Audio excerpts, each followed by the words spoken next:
Previously on Unscripted. We will always remember Bryce Harper's game-winning home run against the Padres. So I remember when you texted me actually, and the reason I wasn't watching the game, I think I was on a date. And in hindsight, I should have been watching the game because the date didn't really amount to much. You're listening to Unscripted with Skip Sherman and Josh Obadia. Okay, Skip, so today we're going to talk about the HBO show The White Lotus. But before we get to that, since this is our first episode of 2023, I wanted to wish you a Happy New Year. Thank you. You too. Thanks. Happy New Year, and Happy New Year to all the listeners out there. Exactly. And since it's a new year, we decided to make some changes to our show. So anyone who's listening right now has probably noticed that we've changed the name of the show to Unscripted. So for those who don't know, we don't tell each other what we're going to say on the show in advance. So in essence, we do this without a script, hence the name Unscripted. It's actually a title that I've been thinking of using since we first started doing this more than 6 years ago. Would you like to tell the listeners about one of the other changes that I'm guessing they've already noticed by now? Oh, sure. I like it. New logo, some new taglines, that kind of stuff. Is that what you're referring to? Yes, yeah. and tell them who created the new logo. Oh, well, everybody knows my daughter's an aspiring graphic designer.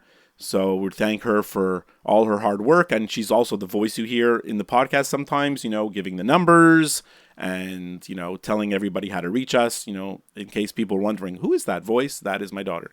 She's an essential part of the show. She is, yes. So one thing that hasn't changed is we are still going to read listener mail. And since we didn't read any on the last episode, I'm guessing you have some mail to read. Mailbag. Yeah, we have some mail. We don't have anything from the year-end episode where we talk about the best of everything. I feel sometimes like the podcast world gets a bit sleepy over Christmas and New Year's, and people are not listening because they're changing their habits. A lot of people listen to podcasts in the car, on the way to work, on the subway, and stuff like this. And sometimes when people are just home, they're just not listening. So that's cool. Everybody has their own way of doing things. But we do have some mail from the previous episodes before where we talked about our favorite holiday movies. Of course, our good friend Jesse from Dallas, Texas. I love the Hallmark holiday movies, he says, because they give so many new movies each year. Which is They true. do. They keep pumping them out. Yeah, he said, here's his favorite holiday movies in no particular order. Love Actually, White Christmas, It's a Wonderful Life, Were You Sleeping, Miracle on 34th Street, Scrooged, and A Christmas Story. Like we talked about in that episode, we haven't watched most of those, right? Our good friend Derek from Montreal writes, not to be a holiday Grinch, but that wild Uber story was the highlight of the episode. So he's referring to my adventure with getting into the wrong Uber on the way home from the airport. It was a good story. It was a good story. And then, of course, our good friend Dan from North Carolina, he actually commented in Facebook again, and he agreed with Derek. He said he loved that crazy Uber story. And he thought I was really casual about the whole thing about getting into the wrong car. But I mean, Dan, what can I do? I'm in the wrong car. I'm worst case scenario is he lets me out on the side of the road and I call another Uber, So, he says, as for the movie selection from the start, it had to be Die Hard and Home Alone. So he agreed with us there. One notable miss that I always enjoy, which has gone under the radar, is a movie called Just Friends with Ryan Reynolds, which I don't think I'm familiar with.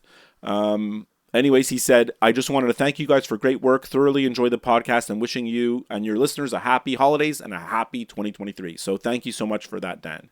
You also got a text, Josh, that you shared with me from Mitch from Toronto. Yes. He challenged you to watch the movie Elf, but basically calling you and me out, I guess, also that we've never seen that. So did you take that challenge? Have you watched the movie, or you just sort of ignored his challenge? No, I haven't watched it yet. I'm not even sure what streaming service is that movie on. I have to figure that out first before I can actually watch the movie. I think it's on Netflix. Actually, it's possible. No, maybe not. I don't know. You're right. This is the challenge these days. Is you want to watch something, you got to figure out where you can find it. So that's it. That's all we've got in the mailbag. You're listening to Unscripted. Are you taking a month-long vacation in the stratosphere and you know how hard it is to hold your breath? Are you the cosmic kid in full costume dress? You've got a nice little place in the podcast universe with Set Listing Bruce. Set Listing Bruce is your podcast for all things Bruce Springsteen fandom. We discuss his music, we talk about his tour, and we also talk to fans of other musicians and share their story of their passion, their fandom, and the way that their favorite artist's music makes them feel. Set Listing Bruce, a Bruce Springsteen fan podcast, is available wherever you find podcasts. Remember, there is magic in the night. And now, back to Unscripted. So, The White Lotus is an HBO show that I only discovered, I don't know, a month or two ago. Season 1, I think, came out in 2021, if I'm not mistaken. I think you're right about that, yes. And season 2 was in 2022. So I am fully up to date on both seasons, and I think you are as well. By the way, spoiler alert, if you haven't watched this show and you want to, you should not be listening to this because we're going to spoil everything for you. And it's the kind of show where, like, you can spoil everything because season 2 is essentially a whodunit, and season 1 in a way also, right? Like, so, yeah. I mean, season 1 was out for quite a long time, and I had no intention of watching this show. Like, I'd seen the ads for it, and I knew it was popular, and I was like, it didn't, like, appeal to me. I don't know why. But then it won a bunch of, like, awards, right? Golden Globes or I forget what. And I was like, my wife was like, why don't we watch that show? I'm like, okay, let's watch it. And that was season 1, right? And we thoroughly enjoyed season 1. And then I had no intention of watching season 2 because it had a different cast. It seemed like it was all different. And I was like, why do I want to watch this? Season 1 was good, but season 2 doesn't look so hot. And then I started seeing the commercials, and I was like, maybe we'll give it a try. And I did enjoy season 2. Like, do you have a preference of one over the other? Or, like, do you think one season's better than the other? Or I preferred season 2 over season 1, but I think we should talk Really? about season 1 first. Of course. I think I prefer season 1 a little bit more, but they are both very entertaining, for sure. Yeah. They're both very entertaining, and they both, I mean, this is not a spoiler, but they both start off with somebody's dead.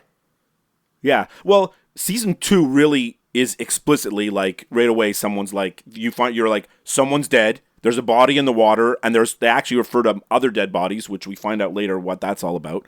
But season 1 is a little bit more like unclear about like what happened, right? He's at the airport, and there's a coffin being loaded onto the plane, right? Is that it? Right, but also the couple that's talking to him, they said, oh, we heard somebody died at the resort you were staying at. Right, and he says, yeah, my honeymoon was ruined and everything. Like, so actually you don't know what happened. Is it his wife that died? Is it someone else? So you are wondering kind of what happened, right? Well, same with season 2. You're wondering. Yeah. And by the way, I like that the 2 seasons have nothing to do with each other, by the way. Well, they kind of do have something to do with each other a little bit, but really not. Like, it's only like Jennifer Coolidge's character, Tanya, that is the link. And everything that happens to her in season 2, we kind of find out that it started in season 1 when her husband Greg met her. Right. But we're getting ahead of ourselves. Let's talk about season 1 first. Sure, go ahead. You lead the way. So I didn't really know what the show was about. I saw a commercial. I said, oh, I'm going to try and watch this. And right away, the first episode, I'm like, what is going on this show? It was very weird. Like, weird was the only word I could use to describe it. I even said it to you once in a text message or on the phone. I said, this is such a weird show. And you're like, yes, it is very weird. And of course, you didn't want to say anything to me because you'd already seen the whole season, and that's all you said. So sure enough, it is weird. And I had some questions for you, which I think I asked you off air a month ago, but now I'm going to ask them to you on air. And I don't think you'll be able to answer them. No, but the thing about season 1, especially at the beginning, like the first like 2 episodes or even more, like the stuff that's happening, it's kind of normal stuff. It's like couples on vacation, the family's bickering, they're getting mad at each other, the honeymoon couple or whatever, he's complaining to the manager. Like, these are things that like could just happen like normally. But what makes it weird is the freaking music. There's this weird music that's always playing, and then because of the music, you're like, oh, something crazy's about. Like this is it's building this tension about, literally the guy's complaining to the manager about his room, right? How come they didn't get the pineapple room or whatever room they wanted? Yeah, that's fine. That happens on vacation for sure. Yeah. But because of the weird music, you're like, uh-oh, something's going to happen. Like, it's like you're waiting. The first thing that I thought was really weird was one of the employees at the hotel, and I think she's only on episode 1, she's pregnant. But she's not like, due in a month. She's like due in a few minutes. I mean, how do you not know? How do you not? I mean, she knew that she was pregnant, but she didn't tell anyone. So why didn't she tell anyone? And how did nobody that she works with notice that she was pregnant? And why would you continue working if you're due in like that day? If you didn't mention her right now, I wouldn't even remember that was part of the show. Like, it seems like, and it's so unimportant to the plot. Like, it's completely out of nowhere. No, you're right, it is. But like, I found that so weird that she would still be working even though she knew she was pregnant. Yeah, and it seemed like it was her first day of work too. Like, it sounded like she was being trained. Well, I mean, I saw the interview with Mike White, who's the writer of the show, and he's talking about it. He's like, season 1 is about money. It's about money and social class and the differences between the haves and the have-nots. And I guess they're using this woman to illustrate, like, she's so desperate for money, like she needs to work, that she's willing to start a brand new job literally the week before she's about to give birth. Like, she doesn't know how long she can work for, but maybe if she could get paid for 2 days, that's important to her, right? That's but it's, she's not important to the story, so it is weird that like she gives birth and then she's gone, right? Right. So yeah. So the other weird thing is Quinn. Basically, his sister kicks him out of their room, and he sleeps on the beach outside every night. Which I get, it's Hawaii and the weather's nice, but still, who wants to sleep outside every night? Why would you kick your brother out of the room? I don't get that. That's not even the weirdest part, Josh. She forces him to sleep in like the little kitchenette room. Right. It's almost like a closet. It's almost like a closet, and he had trouble does sleep breathing in there. Yeah, and he does sleep there for like 2 nights. Like, he just, it's real. She really mistreats her brother. Like, it's really bad. Right. And the thing is, you would think that one of the parents would say, "Be nicer to your brother." No. But they do say it, but then they don't do anything about it, right? Right. So I found that really strange. Another thing I found strange, and again, spoilers here. The other weird thing is, okay, so Paula, who's there traveling with the family, she's not related to them, but she's traveling with them. And one of the guys that works at the hotel, Kai, they orchestrate this theft where Kai's going to go into the room when no one's going to be there, and Paula has told him the code to the safe, and he's going to steal like this crazy expensive bracelet or something. Right. Which he does, and he gets caught, and he gets fired apparently. But the thing is, you never see him again. Like, it's just weird. You would think that they would show him getting arrested or being taken away in a police car in handcuffs or something, but you never see him again. So they don't really tell you what happens. No, they don't. No, you're right. It is weird. That part is a bit strange, yeah. The other thing that I found strange was on the very last episode when they're all going home, they're boarding the plane. Quinn, because he was sleeping on the beach, he met those guys that row that huge canoe. The kayaks. The kayak, whatever, canoe, every morning, and he joined them. And then when everyone's boarding the plane, he just doesn't get on the plane, meaning that he stays in Hawaii, which I didn't I didn't quite understand that. So what's he going to do? He's just going to hang out in Hawaii with no place to stay and no job and no nothing? He's already sleeping on the beach. So, but you're right. He's like, well, I mean, I don't think he has a job. He's like a high school kid, isn't he? Like, so. Exactly. So he can't stay at the hotel because like he doesn't have a room to stay in anymore. He's technically not allowed to go to the buffet to Josh, eat. You're looking at everything in a very your way, which is this very like logical way. Like, this doesn't make sense, and that doesn't make sense, and this doesn't make sense. But it's still a show, right? So they're just trying to show you like he's lost. He is lost in his life. He can't explain who he is. He doesn't know who he is. He's clearly gay. He hasn't come out. His sister might know that, maybe not, and like he just doesn't know who he is. And he's finally found something, this canoe thing, that he really loves, and he's like, I'm gonna just do that. This is gonna give me joy because he hates everything else about his life. But yes, it doesn't make sense because, well, I mean, I don't know. The parents are filthy rich, right? Like maybe they're just gonna keep sending him money. Like I don't know. Like it's kind of weird. Right? I would have liked to have seen the parents' reaction when the flight takes off and he's not on the plane. Yeah, that would have been pretty amazing, actually. Yeah. And then if I may But continue. Go, please continue. Yeah. No, so the other thing that I didn't quite understand is, and again, spoilers, so hopefully people who haven't watched the show aren't listening at this point, but the hotel manager gets stabbed. Yeah. And he dies. He dies, yeah. And the person who stabbed him doesn't get arrested, isn't in jail. Like, I mean, you killed a person and you're allowed to go home, no problem. Yeah, but I mean, they kind of mentioned it in that, like, it was like self-defense. He thought there was an intruder in his room and he got a knife and it was accidental. Like, I don't think he lied to the police. I don't think he tried to cover it up. I think they just explained what happened and they let him go. But it could also be explained in like what I said. It's like the show is about like social status and like rich people get away with stuff and working class get killed in this case, right? But when you think about the fact that he killed the hotel manager, right? When you think about that, it's like this rich guy comes on his honeymoon and complains about his room.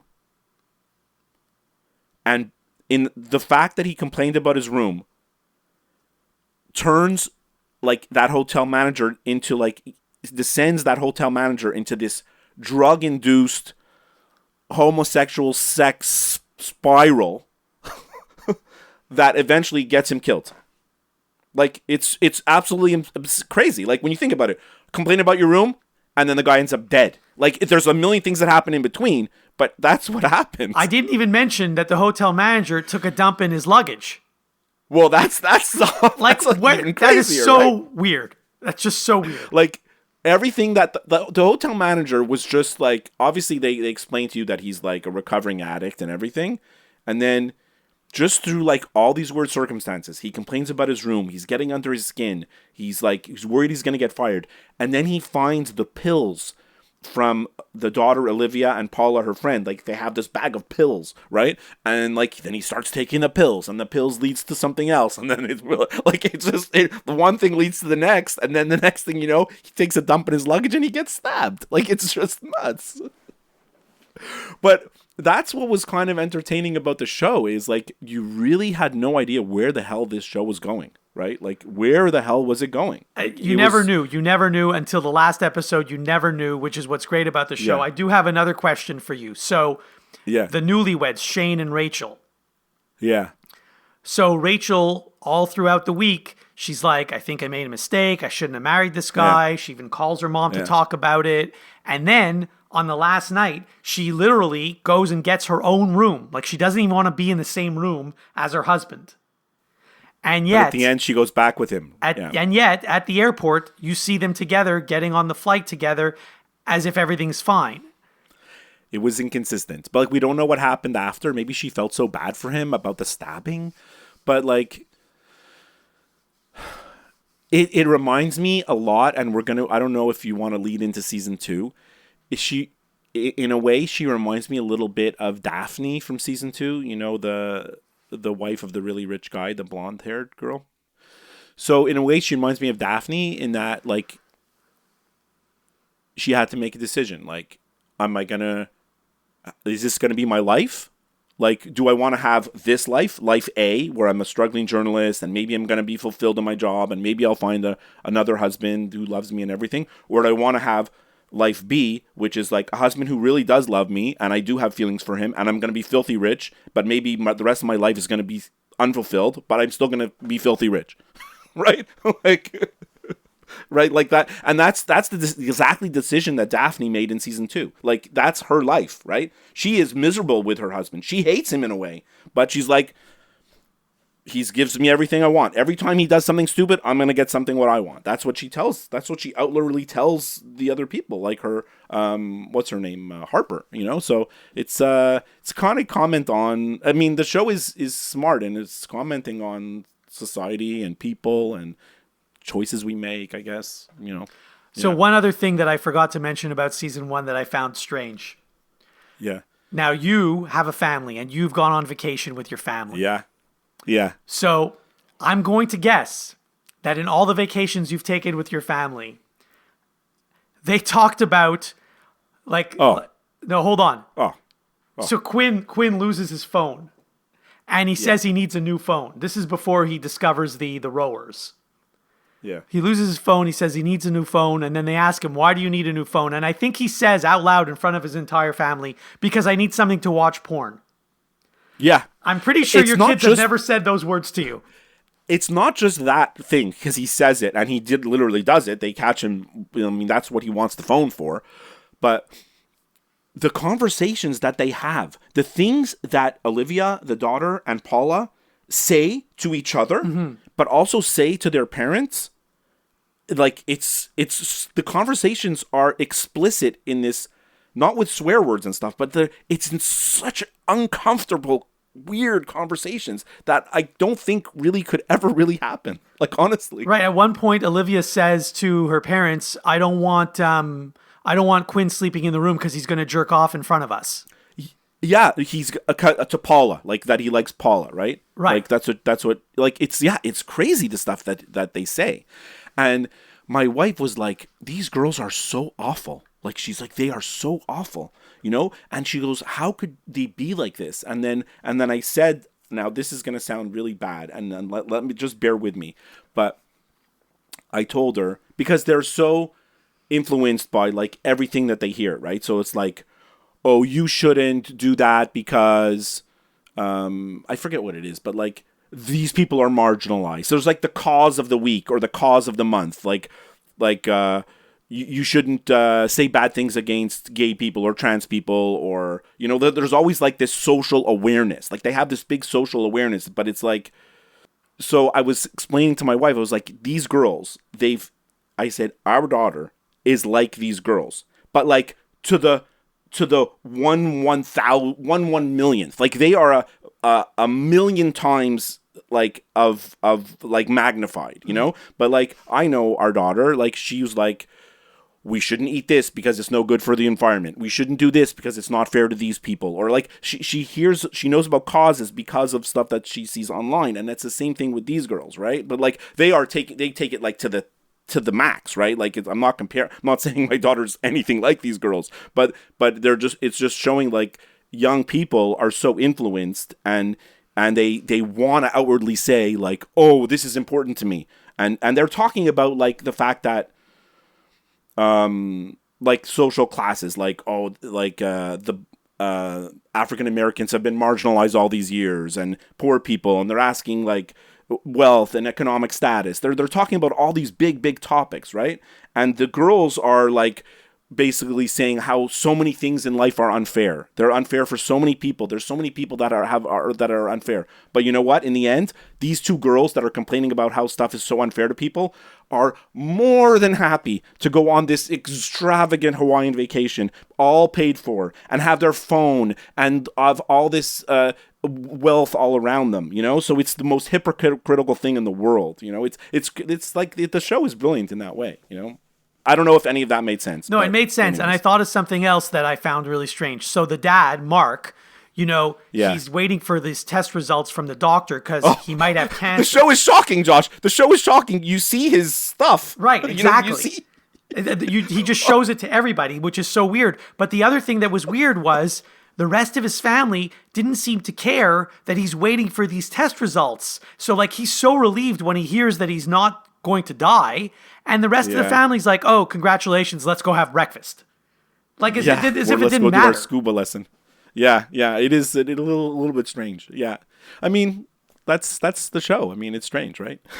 And we didn't even talk about Tanya, Jennifer Coolidge's character, who seems to be like the main character because, well, not overall, but she is the next character in season 2. She's still there. she's just like a mess, right? Like I with her couldn't mother's stand that ashes. character. I and- guess they had to have a type like at least one character like that in the show because Yeah, I just couldn't yeah. stand that story at all. No, I didn't like the story either. And then when she meets Greg, the guy who she eventually is going to marry, she only meets him like in the second to last or last episode. Right, and, right. And you're wondering what the hell's happening. But then, of course, in season 2, they're together still, right? And they're at another White Lotus hotel, this time in Italy. So The reason I like season 2 better is for a few reasons. First of all these questions that I had about season 1, I didn't have any questions about season 2 because pretty much everything is answered. Season 2 is a little more. That's what I kind of said at the beginning, right? Season 2 is a little more of a real like whodunit mystery where you don't know. You know someone's dead, and you don't know who did it. You don't even know who's dead, but you're right. Things are a little more clear, right? Especially like with the killings, like you see exactly what happens. You know, like it's. The other reason I liked season 2 is so if you just landed on planet Earth yesterday and the only thing you knew about planet Earth was season 2 of The White Lotus, you would think that everyone has sex with everyone else and it's perfectly normal. Perfectly normal. Well, so I told you that I saw the interview with Mike White, and he says, season 1 is about money, status, social status, all this stuff. Season 2 is about sex. That he says it. Season 2 is about sex and basically relationships, right? Like, and that's what it is. That's all it is, right? Well, I mean, season 2 revolves around 2 couples who are traveling together, Daphne and her husband, I forget his name, Cameron, and then their friends, Ethan and Harper, played by Aubrey Plaza, and it's like weird. Their whole relationship is weird. Like the 2 husbands know each other, but from college, and the one is really, really rich now, and the other one was already rich, and it is a little bit of a weird thing. And then of course the other family, grandfather, father, and son, all traveling together to relive their Italian heritage, and then of course the 2 Italian. I don't want to call them prostitutes because I don't think they really are. They're more like con artists who really get involved. The 2 Italian girls, they're like, to me, they steal the show. Those 2 girls, Lucia and Mia. Yes, 100%. And Lucia, it's hilarious because first she sleeps with the dad, then she sleeps with the son. Yeah. I thought that was hilarious. Yeah. And then didn't she sleep with also Cameron, like the Harper's? Yes, she did. Right. husband? And that's what I'm saying. So everyone has sex with everyone and it's perfectly normal. So in season 1, the characters interact, right? Like the family that's traveling together, they meet Jennifer Coolidge and they talk to her. They're actually on a boat with her, like they with the ashes. Like the characters meet and interact, right? But in season 2, they don't, right? Well, they like were on the boat together. Yes, but like the Italian family, the father, son, grandfather, they don't ever talk to Harper and Daphne and the 2 couples traveling together. And even Jennifer Coolidge, they barely talk to her. Like they're kind of all separate. It's Mia and Lucia that are the links between everybody. Correct. Yes. And Jennifer Coolidge, Tanya, the character's name is Tanya. She goes off like to some other resort or wherever for a few episodes, and she's completely off on her own.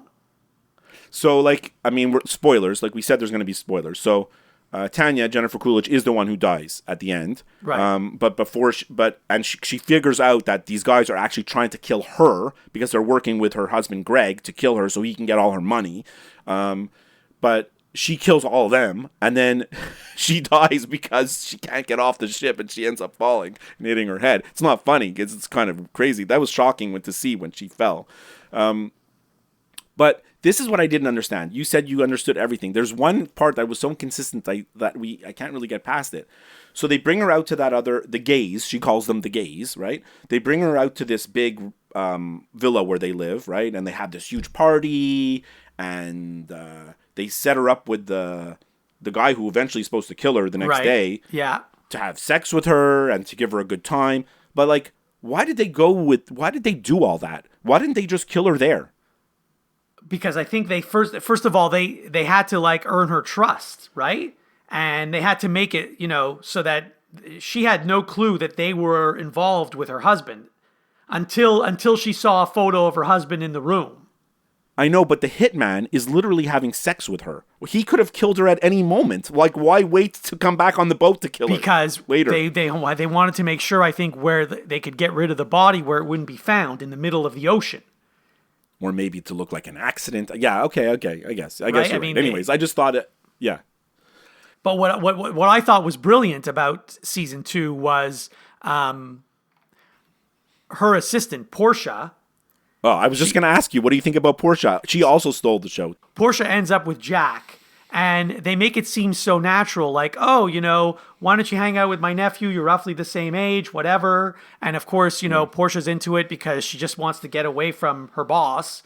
And, Jack takes her to these cool places. He's got a car that he's borrowing and whatever. And, she doesn't realize it until he steals her phone that she's being kidnapped. And then she puts two and two together. They probably wanted to get me away from my boss. I think actually they might. I think there's a possibility that Jack was supposed to kill her, and then he just felt too bad and he didn't. Oh, I think you're 100% right.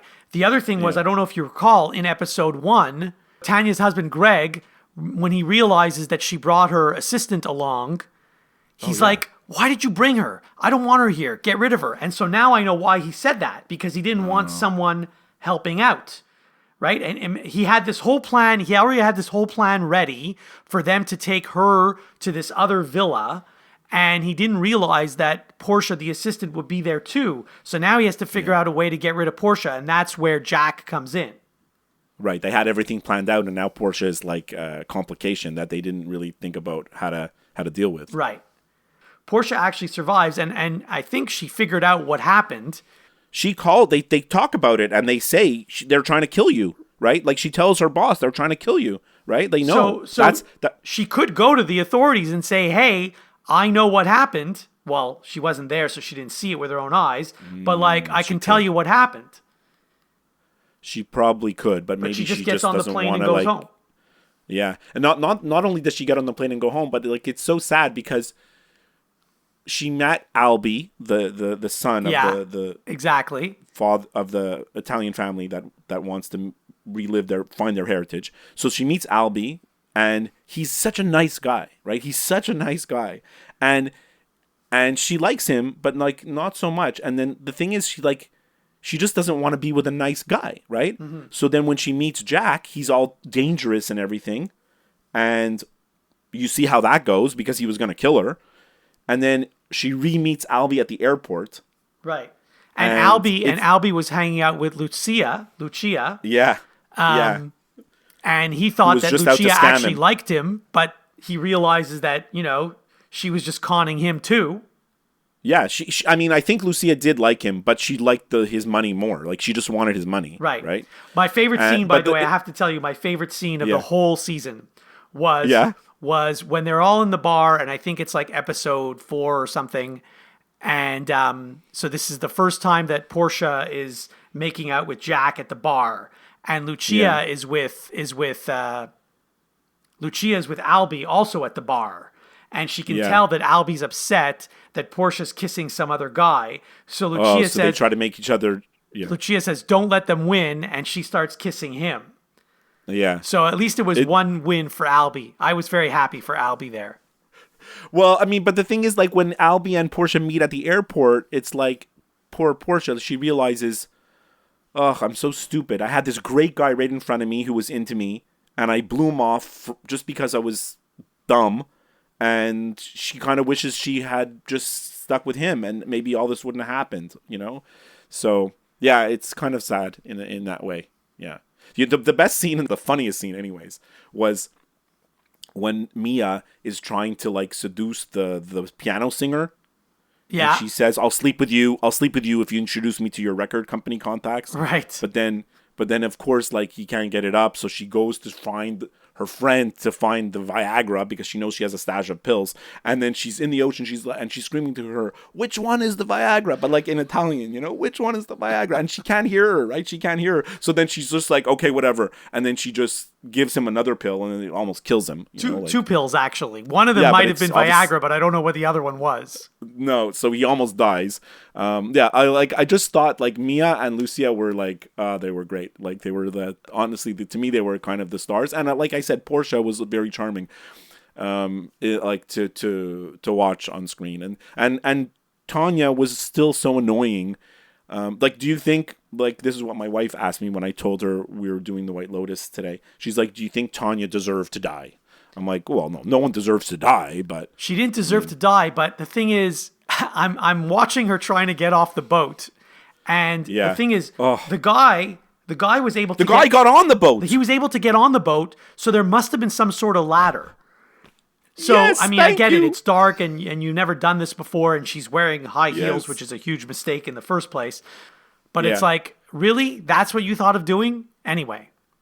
I thought the exact same thing as you. It's like, how come there must be a way to get off because the hitman got on and he didn't jump up and pull himself up on the side. Like there had to be something. Right, exactly. But again, we're thinking of this logically, like I was thinking of season 1. I mean, she is like a bit of a ditz though. Like Tanya, she's a kind bit. of- She's a yeah. major ditz. I can't believe, how does this person have tons of money? I don't get it.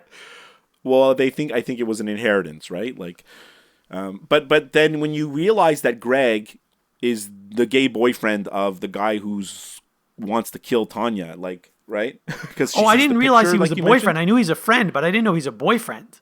Well, whatever. He's something to him, right? He means something to him. I don't know if he's his boyfriend or whatever, but then I start to think back of season 1. Like, was the con on from the beginning? Like, Greg showed up at that resort just trying to lure any. I don't think so, Any because rich remember women?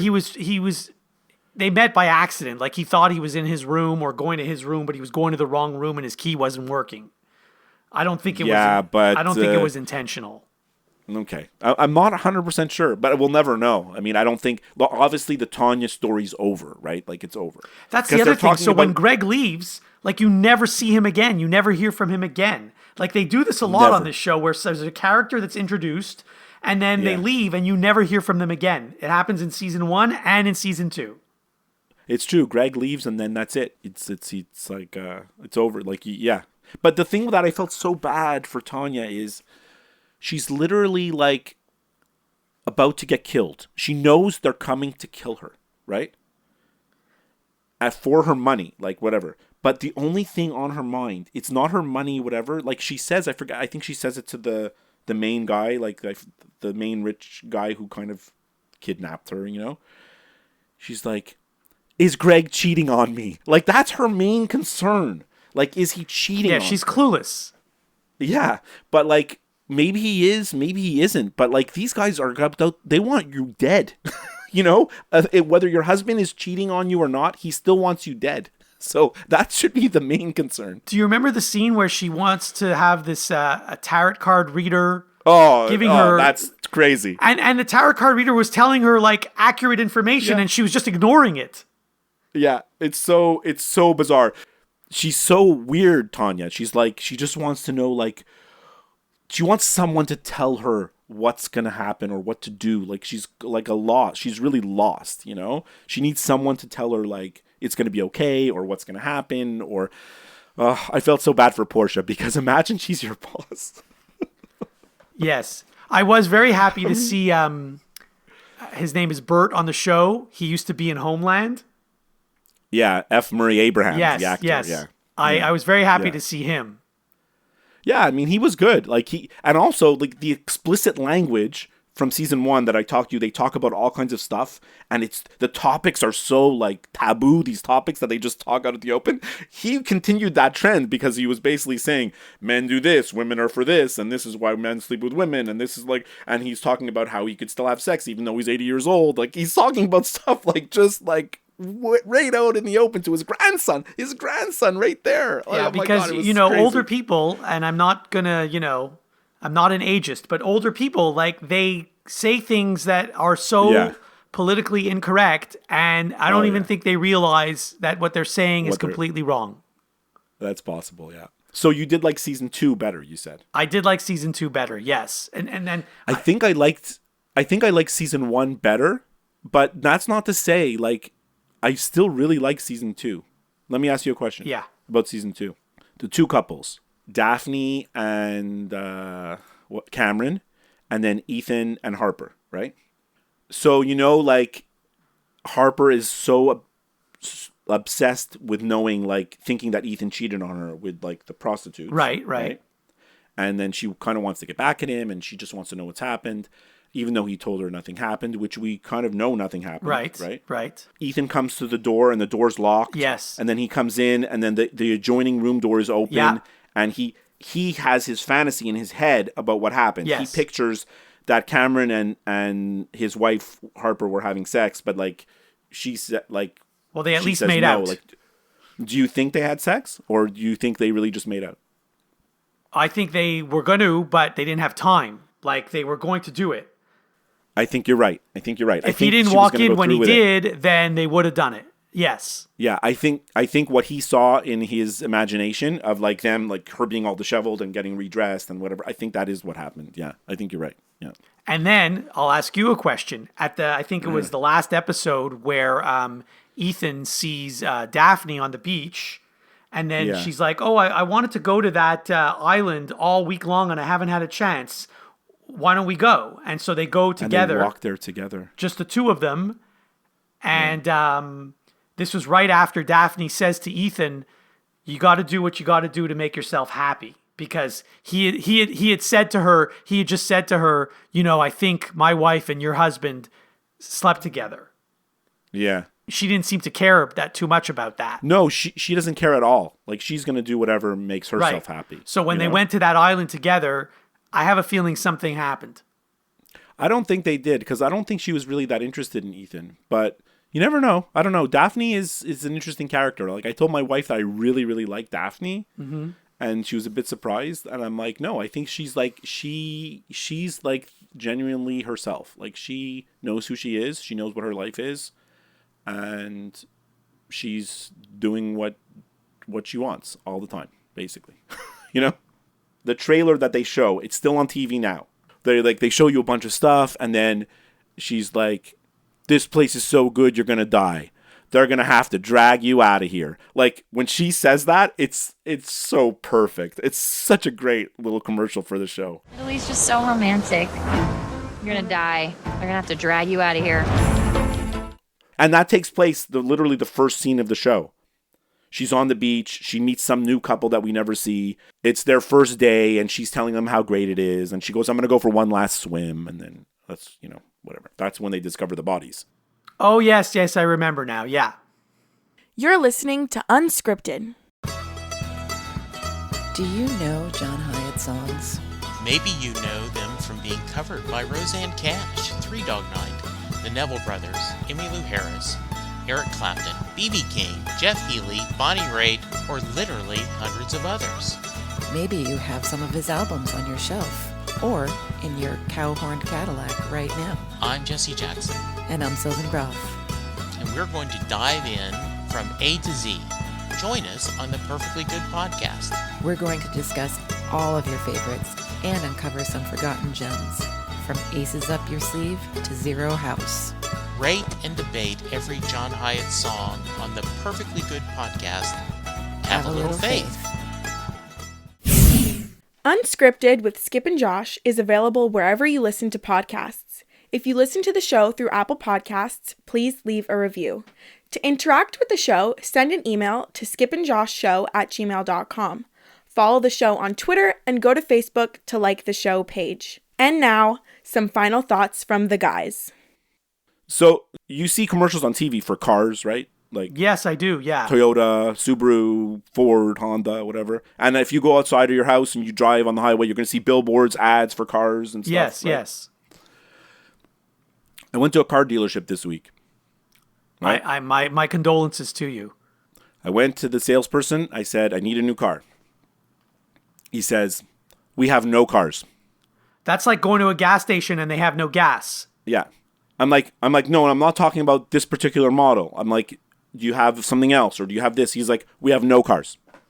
We have no cars in stock. No new cars in stock." They have used cars. They have a bunch of used cars, but they have no 2023 models. None. Zero. He goes, we've sold every 2022. We've sold every 2023. We're taking orders to reserve a 2024, which is going to come out in 6 months. But they have no new cars. So I'm like, what are you doing here? Like, why are you here? But I asked him really honestly, I'm like, is your job harder? Like, how is your job difficult? You have no cars to sell? He goes, no, everything's really easy. The demand is so high. He can sell anything. Like, people are coming to him and saying, take my deposit to hold a car. He goes, when did that ever happen? You know?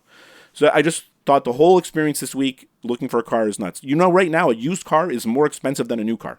So what you're saying is my used car, which is from 2008, I could probably get a lot of money for it. A 2008 is a different story. A used car, 2018, 19, 20, 21, like any kind of recent new car is more expensive than a new car. Guaranteed. It's nuts. The world is upside down right now. The thing is, if I did sell my car, I would not have anything what to would drive. You buy? So exactly. Not a good idea. Exactly. What would you do? That's like real estate agents knock on my door 5 times a year. Do you want to? Here's my business card. Do you want to sell your house? The market's crazy right now. We can get a lot for your house. I'm like, that's great. Where am I going to live? You could just pitch a tent in the park. Exactly. Did you have anything you wanted to share at the end here? So I started watching a new show this week. Mm-hmm. I mean, it's from 2021. And I think there's only 2 seasons, and I'm pretty sure the show is done. They're not doing a 3rd season. Okay. So maybe one day, if we both watch this show, we'll do a full episode on this show. It's called Kevin Can F*** Himself. Have you heard of this show? No. Okay. When they spell f*** in the title, like what are they? They don't spell it out. They don't spell out the whole word, and they never say the whole word. Like if you Google it, you'll see they blur out the word. Like you see the letter F, but they put like number signs and exclamation whatever, points all kinds of, or they paint over it. You'll see. But that's the name of the show. Where is this? Where did you watch this? So I watched it on Amazon Prime, or sorry, Prime Video. Technically, it's called. Yeah. It's an AMC show. I like AMC. They have a lot of good shows, by the way. Who's in it? I'm looking it up right now. Here's the thing. You don't look it up. It's Annie Murphy from Schitt's Creek. She's the main character. And she's actually, I've only watched 1 episode, but she's great in this show because she plays someone with a Boston accent and she does it so well. Like, honestly, you would not know that she's not from Boston listening. Really, she does it so well. But the thing about this show, it's really weird. I have to try to explain it to you. It's a 1-hour show. It's not like a half-hour sitcom, but half the show is like any sitcom you've ever seen in the 80s, you know, where it's like every scene is pretty much in the same room and it's silly humor and you have a laugh track in the background. Yeah, like typical sitcom. Right, yeah. but the other half of the show is it's a very serious show. Like it's like a complete, like 2 different shows in one. It's hard to explain. You have to watch 1 episode and you'll understand what I'm saying. That's amazing. I'm going to check it out. It sounds interesting. There's a problem. She's very good. There's a problem though. Yeah.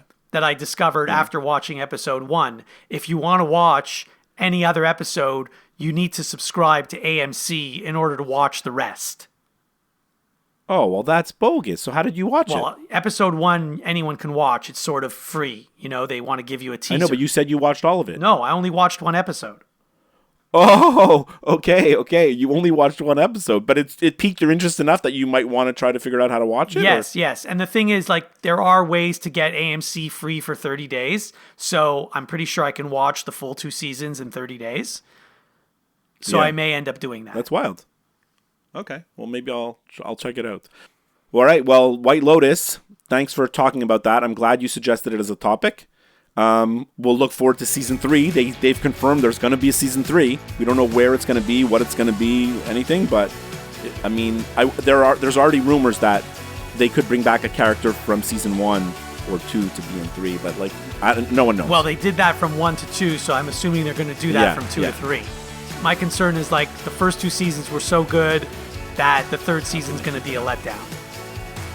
Well, it's very hard, right? Obviously, they're both so good. It's very hard to keep the momentum, right?